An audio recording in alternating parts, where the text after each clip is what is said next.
मेरी नई नई शादी हुई थी। ससुराल में हम 3 लोग थे, मैं, मेरा पति और उसका भाई। मेरे पति एक बिजनेसमैन थे और काम के सिलसिले में अक्सर कई दिनों के लिए शहर से बाहर चले जाते थे।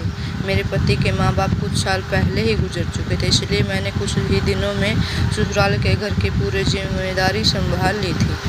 मेरे देवर की उम्र 17 साल की थी, इसलिए मुझे लगता था कि वो अभी बच्चा है। लेकिन एक दिन सुबह जब मैं उसके लिए चाय लेकर गई तो वो सो रहा था। मैंने उसे जगाया। चाय के कप के डालने के थोड़ा सा नीचे झुकी तो उसने देखा तो उसकी नज़र सीधे मेरी छाती पर टिकी हुई थी।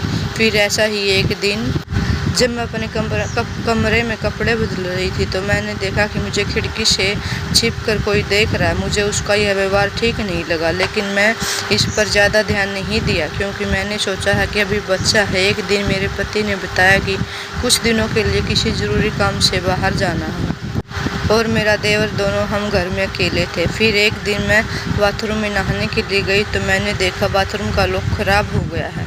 तब मैं ऐसे ही दरवाज़ा बंद करके नहाने लगी। जब मैंने अपने पूरे कपड़े उतार दिए और नहाने शुरू किया तभी मेरा देवर दरवाज़ा खोलकर सीधा अंदर आ गया।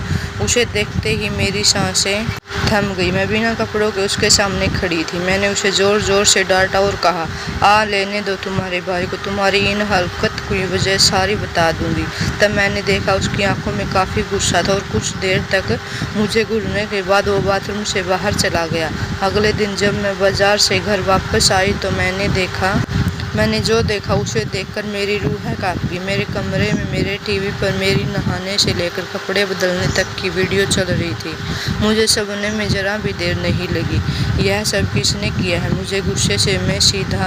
मैं गुस्से में सीधा उसके कमरे में गई और मैंने देखा वो मज़े से बेड पर लेटा हुआ था और उसने कहा कि अगर आप किसी को कुछ बता भी देंगे तो आपकी ये ज़िंदगी बर्बाद कर दूंगा। मैं आपकी सारी वीडियो इंस्टा पर डाल दूंगा। और मैं आपकी बात सुनकर काफ़ी डर गई। मैंने कहा, तुम मेरे साथ ऐसा क्यों कर रहे हो? तो तुम्हारा क्या बिगाड़ा है? तब उसने कहा, बस मैं एक बार आपके साथ सोना चाहता हूँ, उसके बाद मैं सारी वीडियो डिलीट कर दूंगा और कभी इसके बारे में किसी को नहीं बताऊंगी। यह सुनकर मैं अपने कमरे में वापस आ गई और रोने लगी। वो भी मेरे पीछे पीछे कमरे में आ गया। उसे देखकर मैं एक धड़कन रुक गई। मैं जल्दी से बेड से उठकर खड़ी हो गई। तब वो मेरे पास आकर और मेरे पीछे के हिस्से को अपने दोनों हाथों से पकड़ लिया। मैं वीडियोस के कारण पहले ही उससे काफ़ी डरी हुई थी और उसे ऐसा करने से रोक न सकी। फिर उसने कहा, भाभी आपका शरीर बहुत खूबसूरत है। जब मैंने आपकी छाती और पीछे का हिस्सा पहली बार देखा था तो मैं अपने आप को काबू नहीं पा सका था और उसी दिन से मैंने सोच लिया था कि आपके साथ एक रात तो ज़रूर बिताऊंगा।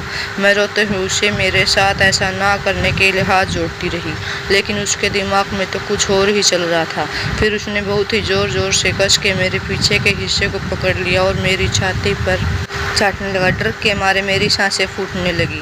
तब उसने मेरे होठों को चूमना शुरू कर दिया और मुझे बेड पर लेटाकर मेरे ऊपर लेट गया। मैं आंखें बंद करके बस रोए जा रही थी। फिर उसने मेरे कपड़े उतारना शुरू कर दिया।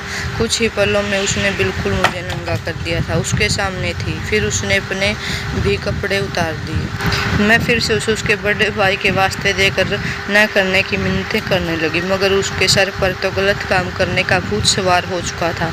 उसने मुझे बेड पर उल्टा लेटने के लिए कहा और मैं ना चाहते हुए भी ऐसा करने के लिए मजबूर थी। तभी मुझे एहसास हुआ कि उसने मेरे पीछे के हिस्से को चूमना और चाटना शुरू कर दिया है।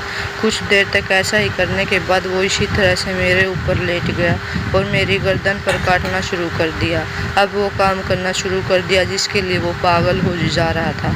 मैंने कभी सपने में नहीं सोचा था कि जिसे फिर वो बिना रुके लगातार मेरी गर्दन को कान को काटते हुए काफ़ी देर तक अपना काम करता रहा। मैं बस रोते हुए इस पर ख़त्म होने का इंतज़ार कर रही थी। फिर उसने अपना काम ख़त्म किया और मेरे पास लेट गया। मैंने उसे अपनी वीडियो डिलीट करने के लिए कहा तो उसने कहा, इतनी भी क्या जल्दी है भाभी जी, अभी तो हमने सिर्फ शुरुआत की है। उसकी बात सुनकर मैं समझ गई थी मुझे इतनी आसानी से छोड़ने वाला नहीं है। मैं अब यह सब बर्दाश्त नहीं कर सकती थी और मैंने अपने कमरे में पहले ही एक डिजिटल कैमरा लगा दिया था ताकि अगर वो ज़बरदस्ती मेरे साथ कुछ करे सब रिकॉर्ड हो जाए। मैंने वीडियो फोटोज निकाली और उसे लेकर सीधा पुलिस के पास चली गई। मेरी पूरी सच्चाई बता दी और मेरे पति को भी इसके बारे में पता चल गया और वो मेरे पास आ गया। मैंने उन्हें सब कुछ बता दिया। मुझे लगा था कि शायद वो मेरी बातों पर यकीन नहीं करेगा और अपने भाई का साथ देगा, लेकिन वो बहुत ईमानदार थे। उन्होंने कहा, अगर यह सब कोई मेरी बहन के साथ करता तब मैं उसका इंसाफ करता। अगर तुम्हारे साथ हुआ है तो भी मैं तुम्हारा इंसाफ ही चाहूँगा, फिर चाहे गलत करने वाला कोई सगा भाई हो क्यों न हो। उसके बाद पुलिस ने मेरे देवर को पकड़ लिया और अब अपने पति के साथ खुशी खुशी रहने लगी। पत्नी एक दूसरे के बड़े ताकत होते हैं। अगर वे एक दूसरे के साथ भरोसा करें, एक दूसरे के साथ दे, तो दुनिया की कोई भी ताकत उन्हें अलग नहीं कर सकती। धन्यवाद दोस्तों। अगर कहानी पसंद आई तो लाइक, कमेंट और सब्सक्राइब करके जाना। धन्यवाद।